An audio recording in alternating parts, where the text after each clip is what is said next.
My name's Tom Harwood and join me 9:30 a.m. every weekday for The Briefing, your one-stop shop for everything you need to know about what's going on in politics today. I wonder if this is a deal that might need to be like the biscuits in this factory, twice baked. Is there not an opportunity here to win out against the extremes? Tom Harwood, GBNews. What are you going to do about it? Things should have been done differently, and they certainly are being done differently. Don't miss it. The Briefing with me, Tom Harwood, 9:30 Monday to Friday on GB News.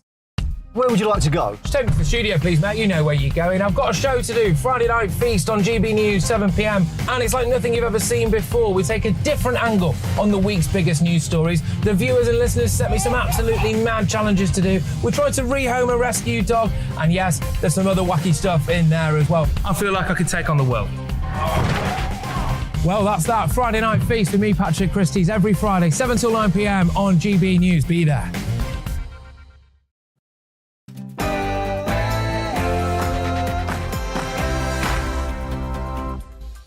Hello and welcome to We Need to Talk About on GB News with me, Alex Phillips, where we get stuck into the day's big issues that need looking at in depth. Nothing is off the table. No one will be cancelled for saying what they think. Keeping me company today is broadcaster and writer Charlie Peters, and here's what we've got coming up on the show. Are you racked with excitement at the prospect of welcoming in a brand new and inspiring Prime Minister? Yeah, thought not. As the final two kick off the battle royale for the biggest job in Britain with big promises and big interviews, it feels like few people think either of them are the big deal. With warnings inflation could hit 14% in October and the UK forks out its highest ever sum on simply paying the interest on the national debt, a whopping £19.4 billion in just 1 month, we find out just how bad things are. And we take a look at other stories making the headlines and those that aren't in my agenda at the end of the programme, so don't go anywhere. Now, as you gorge on news for the next hour, let out a little bit of pressure by emailing gbviews@gbnews.uk or by tweeting me at gbnews. First, though, it's time for the GB News headlines.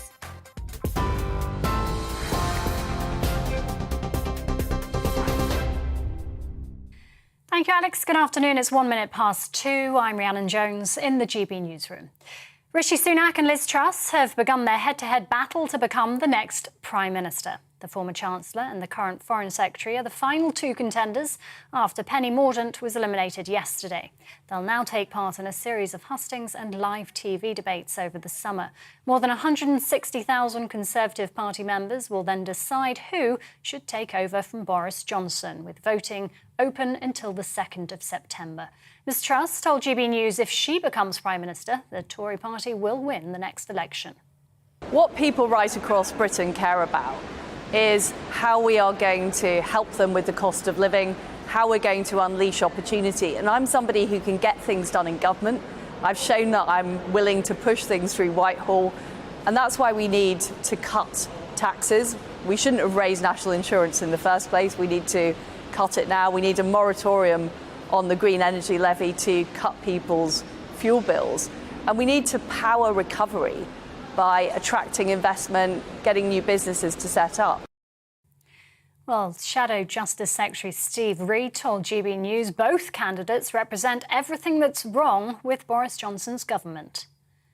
We've ended up with two continuity candidates, both of them senior figures in Boris Johnson's government, and both of them up to their necks in every single mistake that he made, every tax hike that he imposed. So it doesn't make any difference which one of them becomes leader in the end, because they both represent the same record of failure, mismanagement and covering up, frankly, for all of the lies and law breaking that was going on under Boris Johnson. The Home Office's handling of the Channel's small boat crisis has been deemed ineffectual by a watchdog report. The Independent Chief Inspector of Borders and Immigration has called for a more strategic response to migrant crossings. David Neal wrote in his report the Home Office response exposed gaps in security procedures, leaving vulnerable migrants at risk. The BBC has agreed to pay substantial damages to the former nanny of Princes William and Harry. It's over false and malicious allegations about her, which were used to obtain Martin Bashir's 1995 Panorama interview with Princess Diana. Tiggy Legg-Burke also received a public apology from the BBC at the High Court in London. Her solicitor said the allegations had caused serious personal consequences for all concerned. Businesses will soon be able to use agency workers to fill staffing gaps caused by strike action. It follows government efforts to repeal trade union laws, which restricted the action employers could take. Recent weeks have seen a series of strikes among multiple sectors. Business Secretary Kwasi Kwarteng said it was good news for our society and for our economy. Major cultural change is needed to reduce the number of drug deaths in Scotland. That's according to a new 3-year study. The report, issued by the Drugs Deaths Task Force, urges authorities to move their approach away from punishment and towards care. It also says a UK-wide change in law is needed to allow safe consumption rooms and reduce fatalities. In 2020, there were more than 1,300 drug-related deaths in Scotland, higher than any other European country. Angela Constance, SNP Minister for Drug Policy, says we have to follow the evidence. This is where we need to be bold and brave and follow the evidence. And the evidence internationally and from around the world shows that while safe drug consumption rooms are not a silver bullet, because nothing is, but they do help to save lives. So we know what works, we just need to get on and do it. And that's about that whole system of care and support for people that are most marginalised and excluded in our society. Reports of crime in England and Wales have reached a 20-year high. Data from the Office for National Statistics shows that 6.3 million offences were recorded in the year to March, with a sharp rise in fraud, rape and violent attacks. Knife crime, theft and domestic abuse also increased. The Home Office says the figures are likely, though, to reflect improved crime recording. And the Queen's jewels will be displayed at Buckingham Palace from tomorrow as part of an exhibition to celebrate the Platinum Jubilee. Along with tiaras, earrings and necklaces, visitors will have the chance to see a display of 24 images of the Queen's reign. The pieces of jewellery on display range from items such as a coronet the then Princess Elizabeth wore to her parents' coronation in 1937. Also pieces given to her for her 18th birthday. This is GB News. We'll bring you more as it happens. Now, though, it's back to Alex with We Need to Talk About.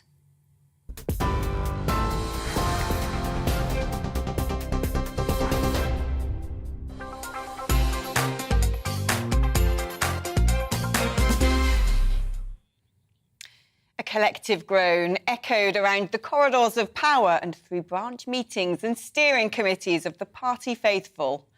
What have they done?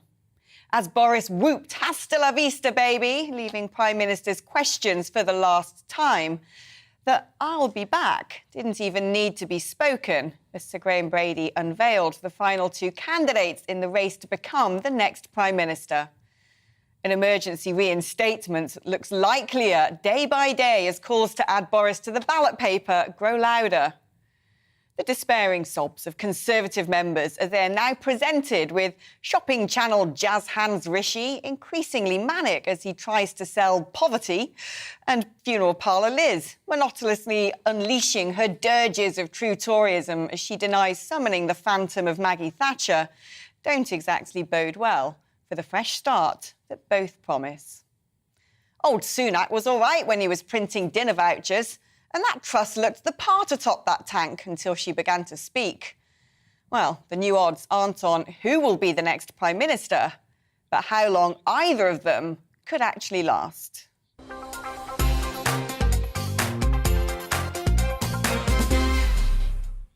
Well, shall we get a sense of what Conservative voters in die-hard Tory constituencies make of their options? Let's do it. Our East Midlands reporter, Will Hollis, is in Lincolnshire in the constituency of Spalding. Will, how are people in this Conservative majority voting area feeling about the 2 candidates?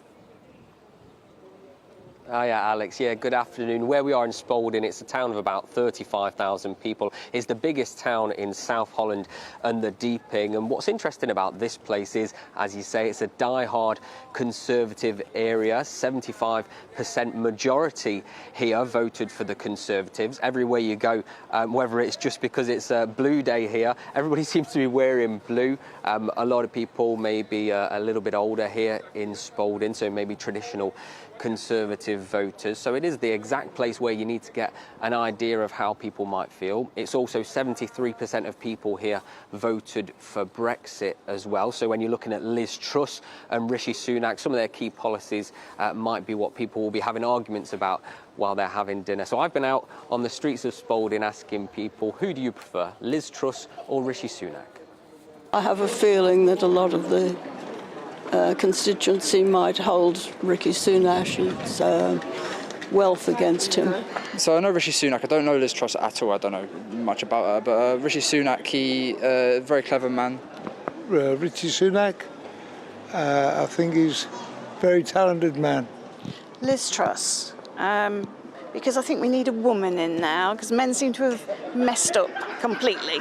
I personally think that Rishi Sunak, who showed himself to be a good chancellor and careful with the country's money, would be a good man for the job. I don't think, personally, none of them will do any good. Yes, I think I prefer the gentleman, Rishi. I think he'll be a good one. Better than Boris. To tell you the truth, I think they're both as bad as each other. Well, all politicians are. They make loads of promises and never live up to them.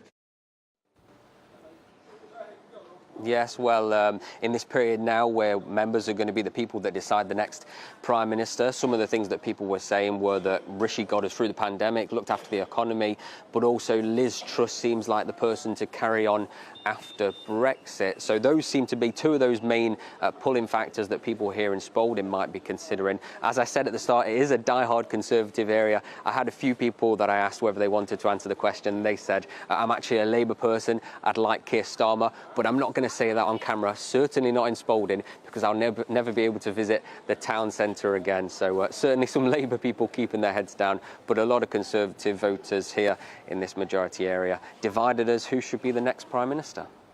Yeah, keeping their heads down indeed, but maybe not when it comes to the next general election. Will Hollis there, our East Midlands reporter, telling us all about what the voters of Spalding think. Well, joining me now to give us her opinion is Scarlett Maguire, who's a former Labour advisor. Scarlett, do you think the Labour Party have grounds to be worried about either of these candidates? We had some people shouting from one of the windows. They both of them are so easy to beat. I mean, you've got Rishi Sunak, who's put up taxes, who is now sort of thinking about what he should be doing, and actually has lost an awful lot of credibility. And then you've got Liz Truss, who, I mean, you said it. Oh, we seem to have lost Scarlett's audio there. Let's try and get her back. But thankfully, I have a studio guest to fill in the gaps, Charlie Peters. Charlie, I mean, it's interesting, isn't it, that in the wake of Boris, it feels like everyone's a little bit humdrum and underwhelming, and yet they're both so different. You've got sort of, character Hans Sunak with his toothsome grin and his hyper energy promising us, well, essentially not cutting taxes. And then Liz Truss, who's basically got the drop-down menu of everything that the right wing of the Conservative Party would want, and yet the packaging just seems so. I think you're making Rishi Sunak sound a little bit more exciting than he actually is there. I think it's more kind of David Brent Sunak. Some of the clips coming out of his camp of him reacting to the votes, it's mildly cringe-inducing. But he certainly is, I think, more appealing across the country versus the kind of hard Toryism of Liz Truss. But we just heard from Scarlett there in the intro of her interrupted speech about how these two candidates both will be easy to beat for Labour. They're the dream candidates for Labour. I'm not entirely convinced by that. Just when we think about what's coming up next, when this election is done, the autumn is going to bring enormous amounts of economic pain. And generally speaking, we find that in hard times, in economic hardship, voters tend to prefer the blue team. They don't usually look to Labour when the economy is struggling and financial situations in households are tough. Well, Scarlett, who we have managed to get back, or at least got her audio back, I'm going to put that to you because Charlie makes a point there that's become a bit of a familiar trope in politics, hasn't it? When we face economic hardship, voters trust the Conservatives more to look after the country's money than they do the Labour Party. So on that, considering the big tug of war seems to be whether or not to push for growth by cutting taxes and risk increasing inflation, or to play it super safe as banker Sunak wants to do, which side do you come down on?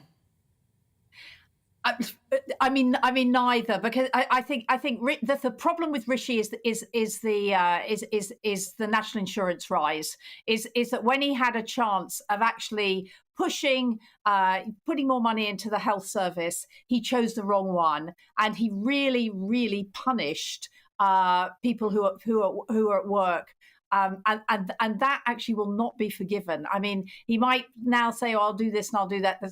But the problem with Liz Truss is growth. It's a magic word. It's like saying, we're going to do this by making things more efficient. We're going to do things with growth. I mean, she is economically illiterate. And I mean, for the sake of the country, it should be Rishi to get it, because I do worry about what's going to happen, actually, if Liz Truss wins.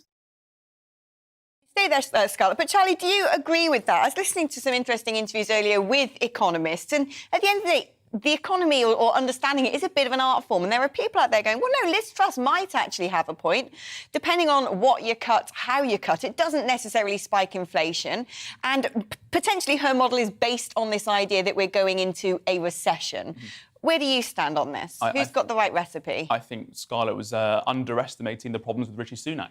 It's not just the national insurance hike, which I think is a deeply poor misstep that he took there. But I think fundamentally he doesn't believe in economic growth. He's a manager for decline. He's overseeing being captured by the Treasury and not really wanting to push in that growth that Liz Truss and other Tories are trying to bring. I mean, Scarlett derides economic growth, describing it as a magic word, growth. But that's how we pay for all the things that we need. This country hasn't grown economically in a long time. We are in a state of financial stagnation, and it would be lovely, I think, it would be brilliant to have a Conservative, or at least the Conservative cabinet, that believes in economic growth as one of its first principles. This is urgently needed.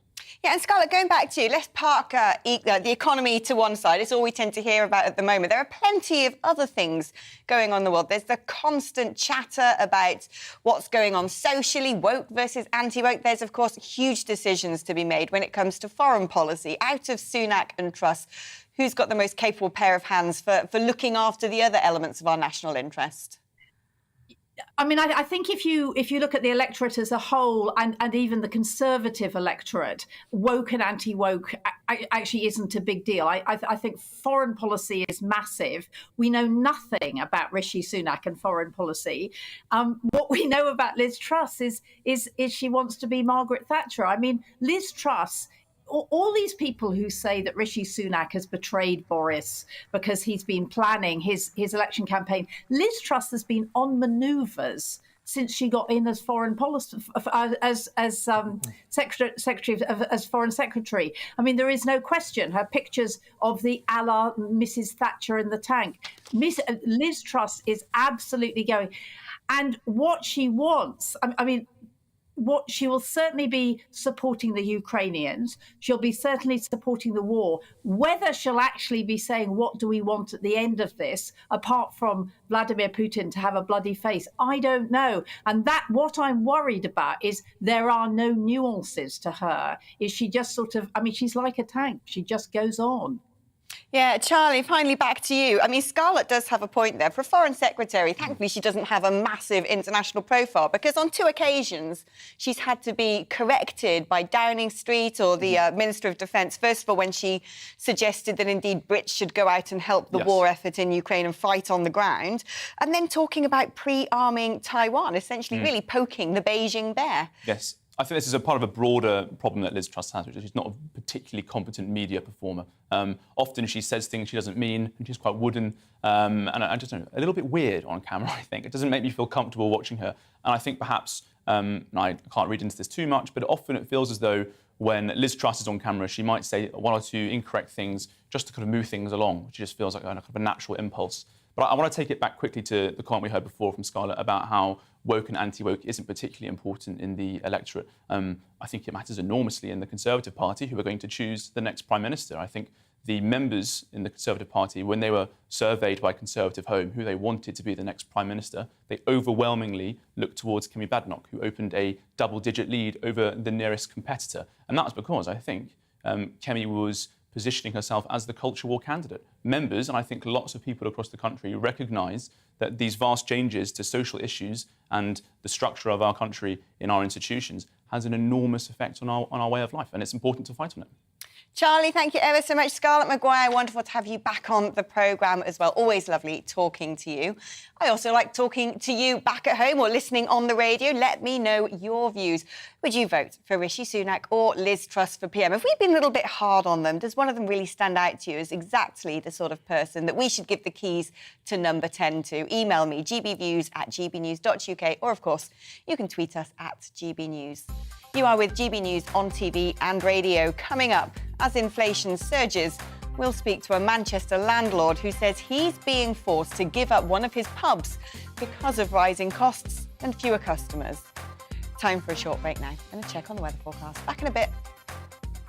Hello, I'm Alex Deacon with your latest weather updates. Most places having a dry but fairly drab day today. Quite a lot of cloud across the country, but some spots seeing some sunshine, and temperatures continue to drop off after the extremes of earlier in the week. High pressure is moving in, but these weather fronts aren't too far away. They will influence things come the weekend. More on that in a moment. Today, though, under that high pressure, most places dry. Maybe just one or two showers here and there over the Pennines, drifting into northwestern parts of England, maybe southwest Scotland. Otherwise, as I said, most places dry and cloudy, but some sunny spells. West Wales, southwest England, northern parts of Scotland, the north coast of Northern Ireland, seeing a bit of sunshine. When the sun's out, temperatures getting up into the low to mid-20s across the south, but mostly we're only in high teens, low 20s territory. Through this evening, we'll see a few more showers developing, parts of the Midlands, southern Scotland, then eastern Scotland. And overnight, maybe some heavier showers starting to drift into the Midlands, parts of South Wales in particular. A reasonably warm night, not like earlier in the week, but temperatures in the south holding up in the mid-teens. And on Friday, there's the potential for some heavy downpours in places. It could be quite a damp start over the Midlands, parts of South Wales, and then we're looking at some scattered, heavy, thundery showers breaking out across parts of southern England, South Wales. The showers will be light across northern England, parts of Scotland, many places here dry, much of Northern Ireland dry, and the east coast also largely dry and fine. But again, there will be a lot of cloud and temperatures high teens, low 20s. Still a few of those heavy showers around on Friday evening. Could be dropping a lot of rain in a short space of time, so could cause a few issues, particularly so on the roads.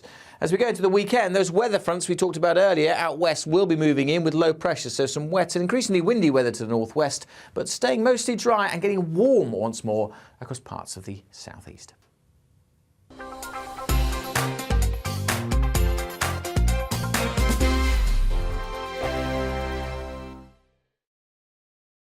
We are GB News. We're right across this great nation. On TV. On radio. On digital. Absolutely everywhere. We don't talk down to you. We embrace all voices with honest and civilised conversation. We are not part of the establishment. We're one of you.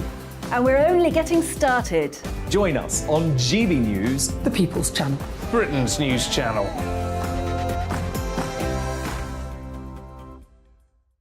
Hi there, it's Stephen and Anne. At breakfast from 6 a.m, you'll always be caught up with everything you need to know, the latest headlines, opinions and debates. We'll bring you the good news and the bad, but most of all, we're here for you. Remember, send in your views and let us know what you would like us to talk about. That's because we're your news channel. And every morning at 6 a.m, it's breakfast on GB News. My name's Tom Harwood, and join me 9:30 a.m. every weekday for The Briefing, your one-stop shop for everything you need to know about what's going on in politics today. I wonder if this is a deal that might need to be like the biscuits in this factory, twice baked. Is there not an opportunity here to win out against the extremes? Tom Harwood, GBNews. What are you going to do about it? Things should have been done differently, and they certainly are being done differently. Don't miss it. The Briefing with me, Tom Harwood, 9:30 Monday to Friday on GB News. Where would you like to go? Just take me to the studio, please, mate. You know where you're going. I've got a show to do. Friday Night Feast on GB News, 7 p.m. And it's like nothing you've ever seen before. We take a different angle on the week's biggest news stories. The viewers and listeners set me some absolutely mad challenges to do. We tried to rehome a rescue dog. And yes, there's some other wacky stuff in there as well. I feel like I could take on the world. Well, that's that. Friday Night Feast with me, Patrick Christie's, every Friday, 7 till 9 p.m. on GB News. Be there. On radio, they call it the drive time slot, 4 p.m. until 6 p.m. as listeners head home. It's that part of the schedule when the dust of the day's events begin to clarify, and we try to make sense of it for you. Brazier is drive time for radio and TV. It's fast, it's punchy, it's opinionated, there's a Brazier angle, and a little bit of levity. That's the question. That's two questions, actually. That's Brazier, Monday to Thursday, 4 till 6 on GB News.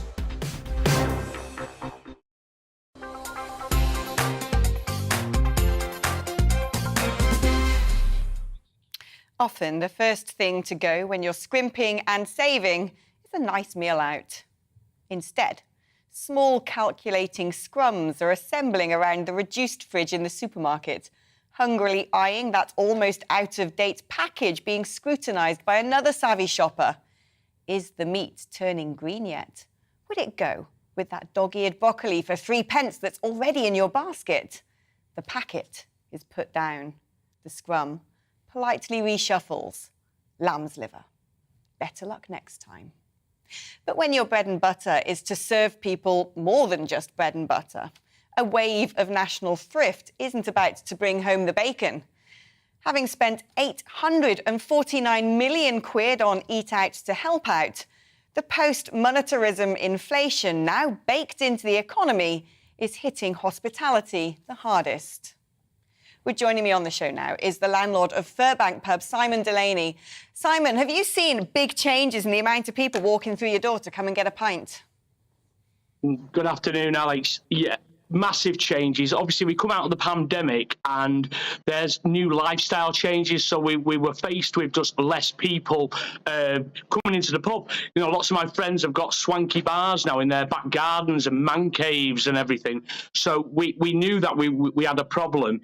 And then the cost of living crisis has just even put more and more pressure. There's just not enough people coming through the door in most of the pubs that I can think of. Well, that there are big rises in the cost of alcohol. Do you sell a bit of scran in your pubs? Is that sort of costing a lot more than it used to? Everything's just spiralled. You know, it's like there's still customers out there who think they can get a burger and a pint for £5.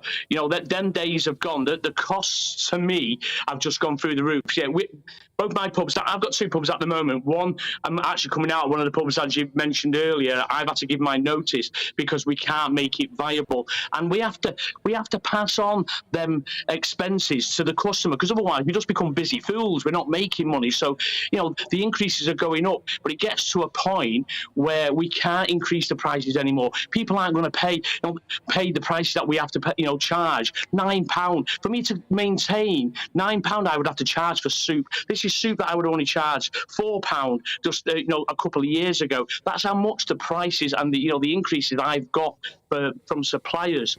It just can't be viable anymore. You know, we need it's not just the costs, it's the utility costs. Just one of my outlets, the little bit I have in Sale, the utilities are over £5,000 a month, and that's before the increase. That's based on that's going to go up even more, and we need that help. From the pub companies. I'm what you call an owner operator, so I'm in the pubs, leasing it a pub off pub companies. companies, and the pub companies aren't doing enough for people like me. The government aren't doing enough for people and businesses like me. It was great during lockdown and during the tears and the restrictions and everything we had. But then when we've come out, they quickly put up the VAT rate back to where it used to be. We still need more help from the government, from the pub companies. They need to have a rethink to keep the Great British Pub open and to keep people like me who have been in the industry for over 30 years. I don't want to come out of the industry. I'm passionate about hospitality. I'm passionate about the Great British Pub, and I need help from the pub codes, from the government, and hopefully the support of the local community. But unfortunately, when their disposable income is being crushed and crushed and crushed, we're a luxury that they can't afford. Yeah, I mean, £5,000 a month sounds absolutely exorbitant. Can you give us an indication of what sort of amount that would have been before? That's that amount, £5,000, is now, because we're pretty lucky because we signed a 3-year contract on our utilities. So I've not even had the increase. So when it comes to February 2023, if I were to stay at that pub, that's going to go up twofold. That's going to double in price, and we can't sustain the amount we're paying now. So it's just to put things into perspective what the costs are going to be, and the business rates reductions that we have, all that's gone, everything. So there's no help whatsoever. It's just the overheads for a local community pub are just not sustainable. We need all that extra things to take place. The business rates reform that they've been speaking about for many, many years, the business rates, the variable values are all based on what these pubs were doing 10 years ago, not taking into account the pandemic we've just had and the lifestyle changes that people are all going through. Yeah, Simon, I think it's going to be hard times for many more months to come. Simon, thanks for coming on the show. Simon Delaney there, who's the landlord of the Furbank pub. I mean, Charlie, it seems to me that, things are bad now. It's about to get a whole lot worse. News today that Italy's lost its Prime Minister, Mario Draghi, who's finally managed to resign, having been stopped before. That could precipitate a big economic crisis across the Eurozone, which could in turn hit us. The sort of Damocles still hanging over the EU as Putin messes about with gas supplies. Things aren't going to get better anytime soon, are they? No, absolutely not. And what Simon was talking about there, we're talking about the cost of living and the impact of additional prices and costs being incurred upon businesses, but also he spoke about how his customers' disposable income isn't rising. I think this is really the core of the problem. We always talk about the cost of living, but never about the cost of low wages. Now, wages are set to be the same, real wages are set to be the same in 2026 as they were in 2008, which is a shocking statistic, which really should strike a lot of fear into the heart of politicians and economists. So even if costs go up, we're not well placed to handle them because our wealth hasn't increased, our incomes haven't increased. And so when I paid £7 for a pint for the first time last week, when those costs go slightly up, my wages and our wages don't match those increases. And that's a real problem. And you're talking about the crisis which is sweeping across Europe. Over the next 6 to 18 months, that's likely to worsen, absolutely. With energy prices, some of the rates that Simon there was talking about him paying. I don't think we have politicians who have the bottle to make the decisions to adjust that flow of energy, to adjust that flow of gas from Russia. Where will they find the alternatives? Will they go hunting in Saudi Arabia? Will they go back to the Gulf and ask for more flows there? I'm not convinced they can do that either. So we're leaving us in this kind of very precarious situation where it's not clear where new supplies are going to come from. Thank you, Charlie. Yeah, doom and gloom all around. I want to know your views. How is the economic situation affecting you? And do you think there's more to come? Are you braced for the worst? You can email me, gbviews@gbnews.uk, or tweet us at gbnews. You are with GB News on TV and DAB Radio. Coming up, the highly critical report into UK border security says a new model is desperately needed amid an ineffective and inefficient response to the small boats crisis. Now, though, it's time for a check on the news headlines.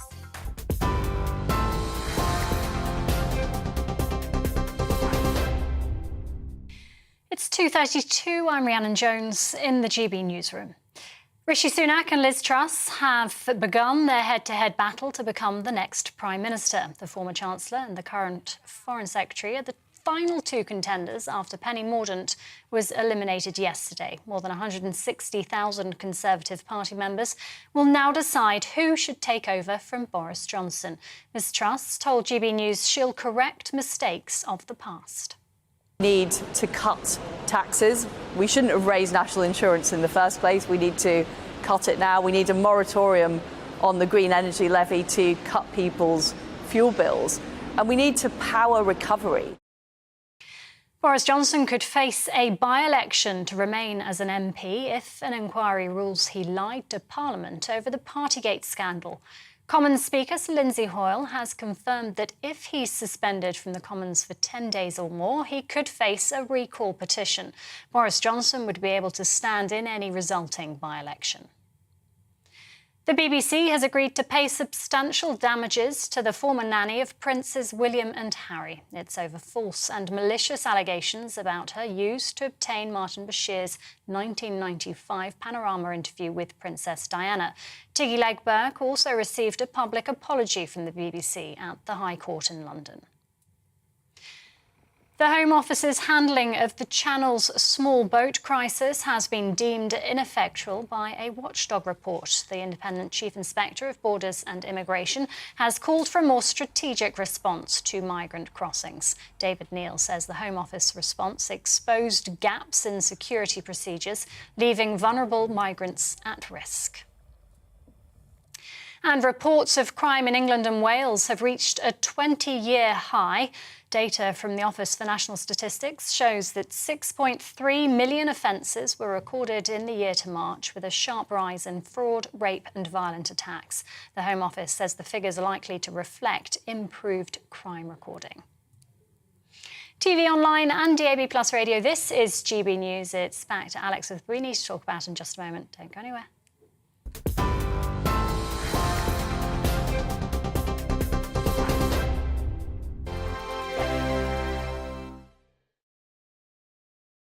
We are GB News. We're right across this great nation. On TV. On radio. On digital. Absolutely everywhere. We don't talk down to you. We embrace all voices with honest and civilised conversation. We are not part of the establishment. We're one of you. And we're only getting started. Join us on GB News, The People's Channel. Britain's news channel.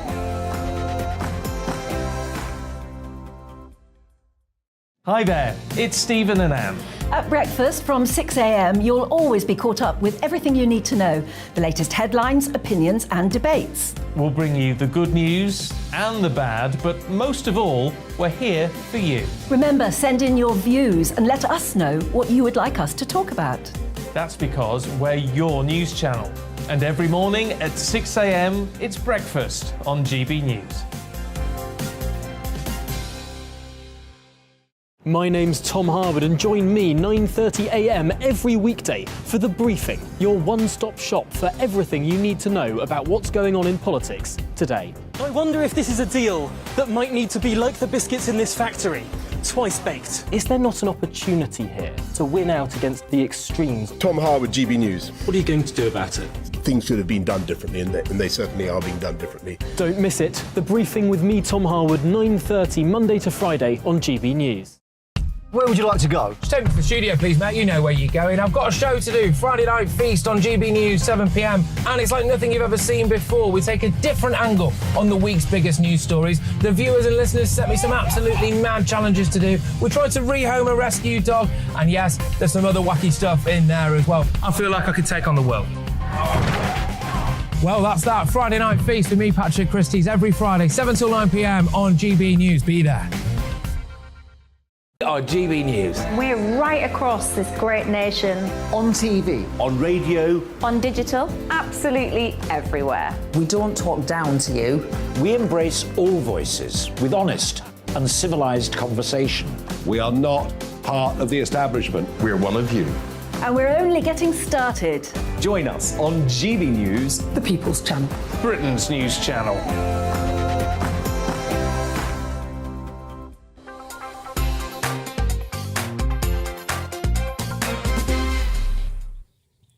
Welcome back to We Need to Talk About. This is, guess what, GB News, and I'm Alex Phillips. Now, a damning new report has laid bare the risk to UK borders. The Independent Chief Inspector of Borders and Immigration found the Home Office response to the small boats crisis is ineffective and inefficient. David Neal's report also highlights that more than 200 asylum seekers managed to escape secure taxpayer-funded hotel rooms. Our Home and Security Editor, Mark White, has more. Mark, where has this information come from? Well, this was an inspection that the independent Chief Inspector of Immigration and Borders carried out at Tughaven, which is a processing centre in Dover, where all of these migrants who come across on the small boats are effectively put through the initial checks. And what he has said is that the situation really has been one of chaotic management of the system, where it's still in crisis mode 3 years after the small boats became an issue, and it should not still be, or at least at the time of his report, be dealt with as a crisis. It should be dealt with as much more routine. There should be have proper systems in place in which to process those that are going through this centre. It's a makeshift centre, or at least it was, with marquees and rusting shipping containers where these migrants were put through, the initial checks carried out. But according to David Neal, some of those initial checks, such as biometric checks, just weren't taking place, and the equipment that they were using was not up to the job. He said that data, the lifeblood of decision-making, is inexcusably awful. Equipment to carry out security checks is often first generation and unreliable. He says, put simply, if we don't have a record of people coming into the country, then we don't know who is threatened or who is threatening. In other words, who might be a genuine asylum seeker or who might be a threat to national security. And he also revealed that 227 people who had been put into secure hotel accommodation, I say secure accommodation, it's a couple of Home Office minders on the hotel reception desk, but 227 of those people over a 4-month period had absconded and have not been found since. And they included 2 people who were on a national database in terms of the potential risk to national security that they posed, and a significant number of those did not have their biometrics taken when they initially passed through this processing centre, which means that there are no fingerprints or photographs of them in existence, and they've just disappeared off into the black economy. Yeah, Mark, pretty damning report there. Mark White, our Home and Security Editor. Well, Charlie, what are your thoughts on this? I mean, normally people like to lay the blame for a lot of things at the Border Force. And this is the Border Force saying, well, you know, we've got our job to do. People are coming over on boats. But when they get here, chaotic management over 3 years, 227 escapees. In the past 4 months, biometrics not being taken. What is going on at the Home Office? It seems to be in constant catastrophe. No, rank incompetence. If there was any department in the government that I'd like to scrap and start all over again, it's the Home Office, because it seems to be failing on pretty much every single duty it has. And the first duty of government is to keep the country safe. And hearing the numbers about hundreds of people fleeing from so-called secure accommodation really should set alarm bells ringing in the commentariat and also within government to put some more focus on this. I mean, all too often, we hear about people being known to the authorities when it comes to offences committed. And to think that someone could come to this country and escape from this accommodation is very concerning indeed.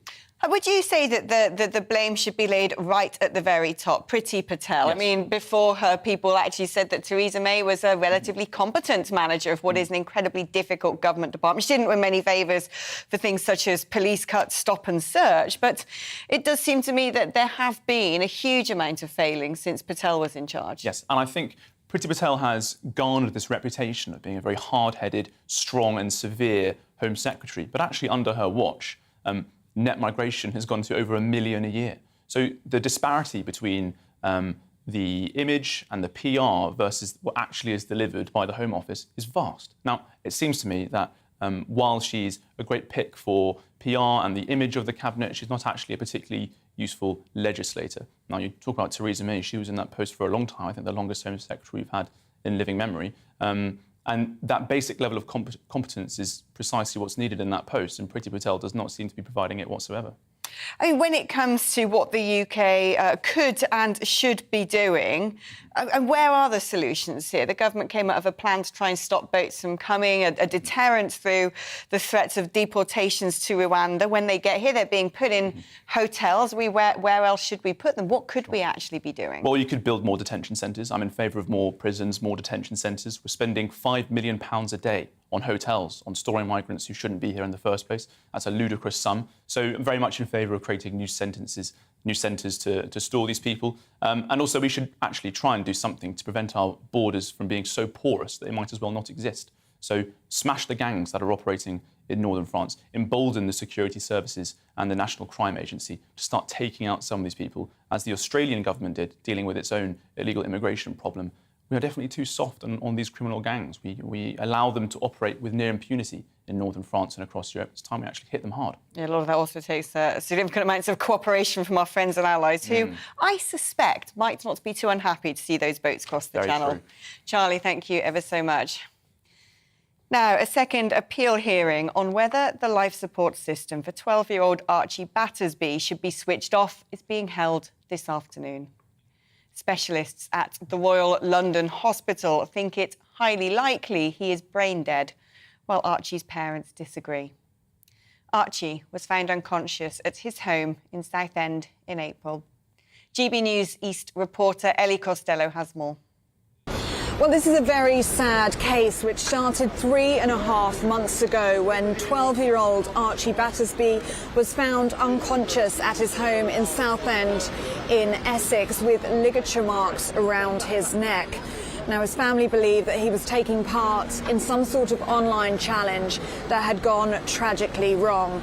Well, 12-year-old Archie was then transferred to Royal London Hospital in East London, where doctors told the family that they believed that Archie's brain damage was so significant that he was now brain stem dead. And Archie has never regained consciousness. He is still on that life support machine.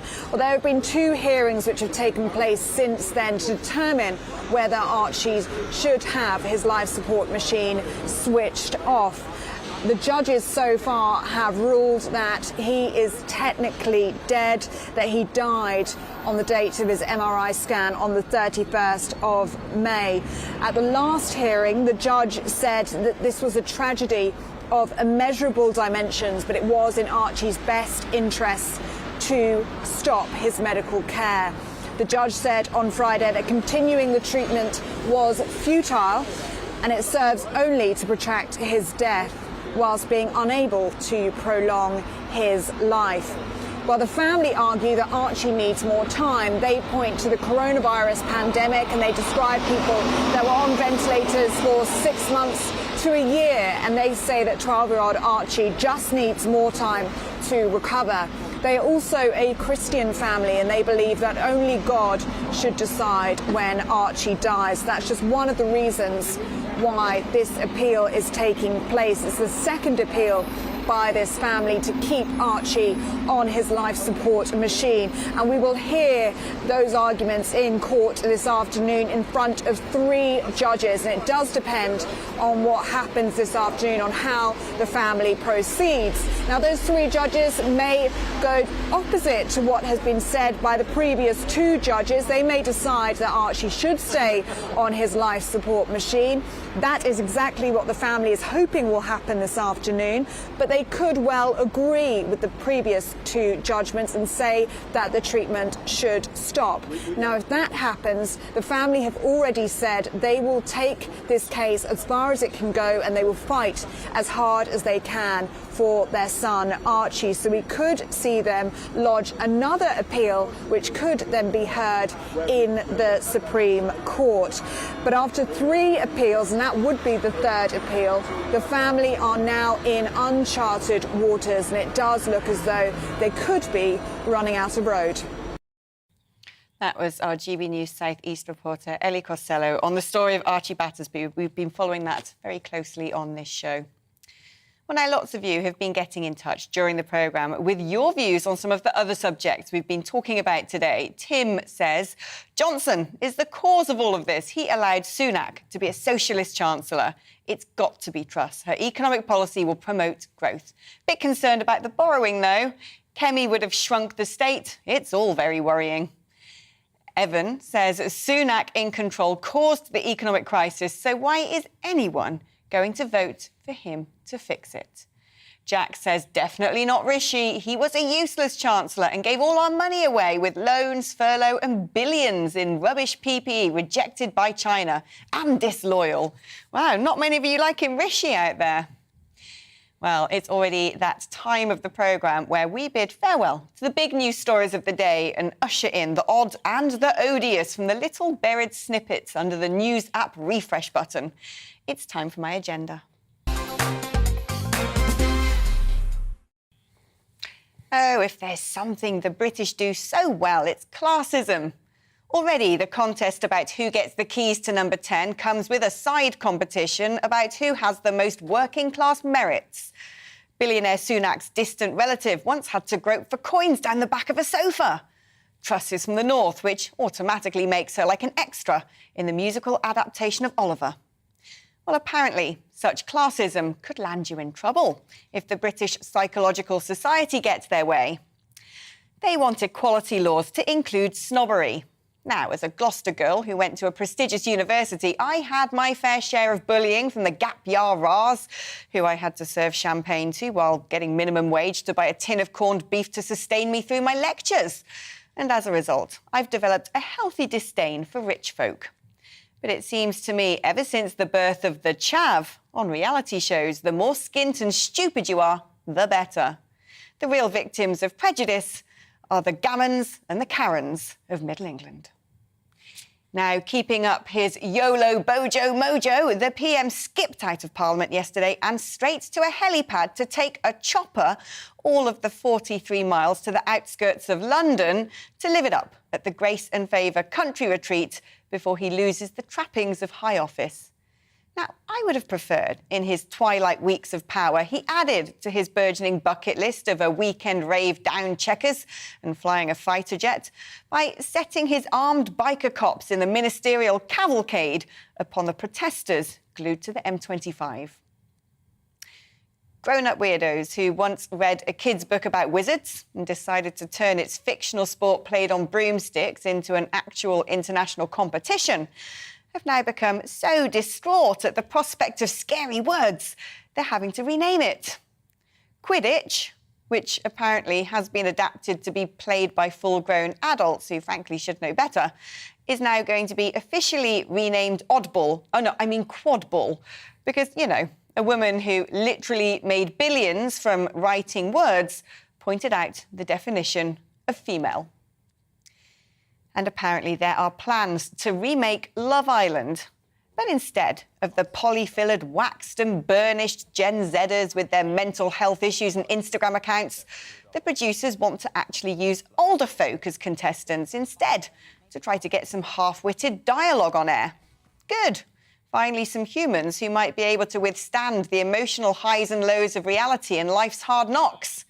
Well, I thought it was good until I learned it was going to be a programme where kids match up their divorced parents with other divorced parents. Nothing screams duty of care disaster more than the toxic cocktail of playing unhappy families live on air. How to mess up your kids on national television. Slow clap ITV.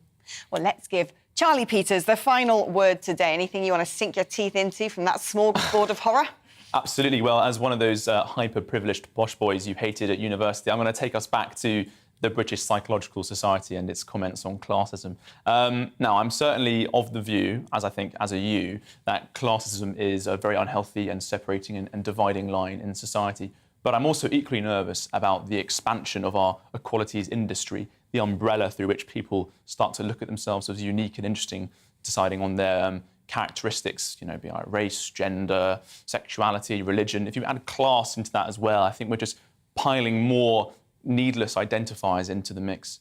The equalities industry, I think, is more divisive than it is unifying. It teaches us all to think about ourselves as individuals. I'd rather think of us all as kind of Britons and in it together, which unfortunately all too many people But I mean, don't. it's funny, isn't it? Because there are some companies out there who are apparently having a big push to try and make sure more kids from working class backgrounds get top jobs. I think largely because they don't have the same sort of networks available to them. But I did have to laugh when the BBC said they wanted to make 25% of their staff from working class backgrounds, meaning 3/4 can still be the metropolitan liberal elite who stuff it all up when it comes to their sort of general ethos and ideology. Well, Alex, that's because working class kids are smarter than middle class kids because they work in proper industries instead of the media. When they leave university, they want to make some money. They're going to get into banking and finance. They're not going to plod around Broadcasting House talking about various bizarre issues on the internet. They choose proper jobs. I think the flap about unpaid internships and all that stuff that happens every year when it comes to the summer and university kids are applying for those jobs. Unpaid internships are generally speaking in the silliest industries. You get unpaid internships in the arts and the charities, and it forces people who can't break into those industries to look into things that actually pay, like banking, where there are plenty of paid internships, or the law, where the same is true again. So, I mean, thank God for the unpaid internships, making sure that the Matildas are kept away from proper work and partitioned off into charity. You're almost on a sticky wicket there telling this lorry driver's daughter that she didn't have a proper job. But I tell you what, when I went to journalism school, everyone was some sort of broadcasting dynasty. It is a problem. It certainly is. Charlie, it's been lovely having you on the programme again. We'll have you back very soon. Charlie Peters, ladies and gentlemen. Well, that's about it for me for now. Join me again for We Need to Talk About on GB News at the same time, 2 o'clock tomorrow. You know that. Coming up next, of course, it is The Briefing with Darren McCaffrey. But first, there's time for a check on the weather forecast. Bye-bye from me, and I'll see you tomorrow. Hello, Alex Deacon here with your latest weather updates. Not a huge amount of sunshine today, quite a lot of cloud around. Most places dry, but there will be more showers to come tomorrow. It's not completely dry today, although high pressure is dominating things. These weather fronts are gathering out in the Atlantic, and they will change our weather patterns into the weekend. But as I said, for now, it's high pressure. 1 or 2 scattered showers over northwest England, southwest Scotland and northeast Scotland. But for most places, dry for much of the night. Increasingly, though, the cloud thickening across parts of southern England, turning a bit damp and drizzly here. Some of that light rain extending into South Wales and the Midlands by morning time. Quite a warm night across the south. Obviously, not the oppressive warmth of earlier in the week, but still 16, 17 degrees. Cooler conditions, more comfortable conditions across Scotland and Northern Ireland. Quite a lot of cloud again to come tomorrow, but Northern Ireland should see some good spells of sunshine. Outbreaks of mostly light rain for the Midlands, initially pushing into Northern England, but then the potential for some heavy showers to break out across parts of southern England, the Midlands and South Wales. We have a Met Office yellow warning in place for thunderstorms. Hit and miss, not everywhere seeing them. But where they do occur, they could cause some disruption. Temperatures in the south may be into the mid-teens, but for most, a fairly cool high teens, low 20s. Still, some of those scattered but intense thunderstorms possible into the evening before they start to fade. The showers elsewhere dying out as well, but notice there's more cloud and rain pushing in. That is going to mix things up. That's those weather fronts we saw earlier, bringing some wet weather to Northern Ireland, western parts of Scotland, and by the end of the day, maybe the west coast of Wales. For many central and eastern areas, though, Saturday still set fair, dry and fine with sunny spells and turning warmer, particularly across the east. Temperatures back into potentially the high 20s in places, and it could be warmer still on Sunday across the southeast, maybe up to 28 to 30 Celsius, but turning wetter with some strong winds further north and west. Hello, I'm Michelle Dewberry, and you can join me every weekday 6 till 7 on Jubes and Kerr. Me and my panel will get stuck right into the day's events, and I can tell you, in fact, I can warn you, expect some robust debates, some strong opinions and perspectives from both sides of the fence. It's about you at home as well. I love to read out all of your comments, or at least as many as I can. So join me, Michelle Dewberry, Monday to Friday, 6 till 7 on Jubes and Kerr.